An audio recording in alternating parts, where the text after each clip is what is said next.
Hi, everybody. Today we get to have another interview with our friend Dr. Judy Loredo. She has just written a book called Don't Tell Judy No, A Journey from Predicted Failure to Inspirational Leadership. And Dr. Judy, thank you so much for being with us again. Thank you. It's my honor to be here. I love to talk about stuff I've put in my book. I had originally written this book really as a legacy for my children, to leave them a description of my life and everything that I have gone through and accomplished. But on the other hand, I also felt that it could be a way to help young men and women who feel that they don't have the potential to really do much with their life, who have struggled in school. And so I decided that in the last chapter of the book, I would call it a roadmap to success. So tell us about your roadmap to college success and your 6 B's. Well, I sat one day and I thought to myself, with all the students that I have taught throughout the years, what would be something that I would say to them? And I wanted to make it kind of catchy, I guess, so that the reader would spark their attention. And so I called it the B's. And the first one was be on time. It used to aggravate me when students would come in late to class, or turn work in late. The students that are on time for everything, for class, for work, for doing their homework, whatever it is, but that they're always on time is an indication that they have a desire to want to be better than what they are. The second B that I put on there was be prepared. When you go to class, you need to be prepared. Don't walk in and think that you can wing it. When you go to work, don't think that you can walk in and just wing the day.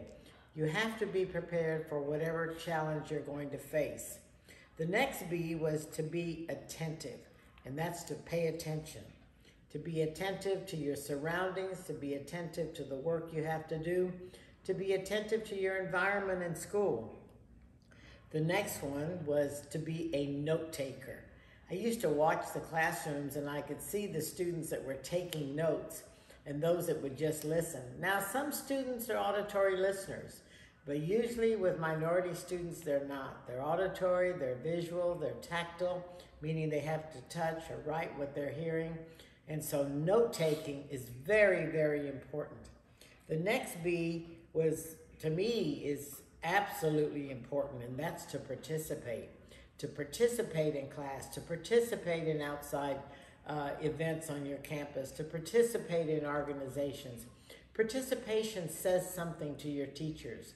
It says something to your bosses when you work, wherever you work, when you're willing to go that extra mile.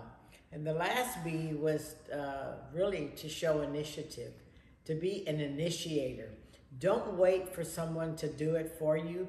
You get out there and do it. Maybe it may be wrong. It may not be completely right, but it's important that you be an initiator, whether it's with your work, whether it's with your job, or whether it's with your personal life. So do you think that all the six B's apply to students at all levels, all the way from elementary school through college? Oh, yes.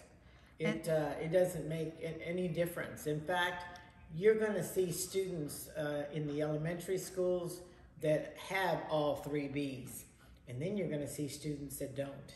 Mm-hmm. And that's where the teacher's role comes in, to be that role model, to help those students develop those B behaviors in their everyday life. And so you're actually saying that they could do that in the workforce too. Oh, yes. You just take these 6 B's with you and practice them all the way into your professional life and probably even at home. Right? I'll never forget, I did have an incident with a student who came in one day very, very upset. Came to see me because her professor in the School of Business was angry that she was always late to class. And I listened to her, and then I finally said, well, would you like my thoughts? And she said, yes. And I said, if you're late to class, then that means you're also going to be late to work. And if the bus, which was her issue, the bus didn't come on time, I said, then you get up a little earlier and you take the bus before that bus so that when you get to school, you're on time, or you get to work and you're on time and you're not late. And she just looked at me and couldn't say much after I said that to her, because I didn't agree with what she said. Well, also, you've been a mentor for her and for many, many other students in your entire career. And so it sounds like by setting forth this roadmap that you have also helped the teachers and administrators in how to respond to their students as well. Well, I've tried. It sometimes it can be a challenge to get adults to want to follow you. Students will. Students will come back to me now and say, "Oh my God, Dr. Loredo, you are of tremendous help." Well, I believe it, because you're so approachable and so warm. So thank you so much for telling us about your roadmap to college success. We will do another video shortly, and we will share your wisdom and your experience with our Iron Butterflies project. Thank you so much. Thank you.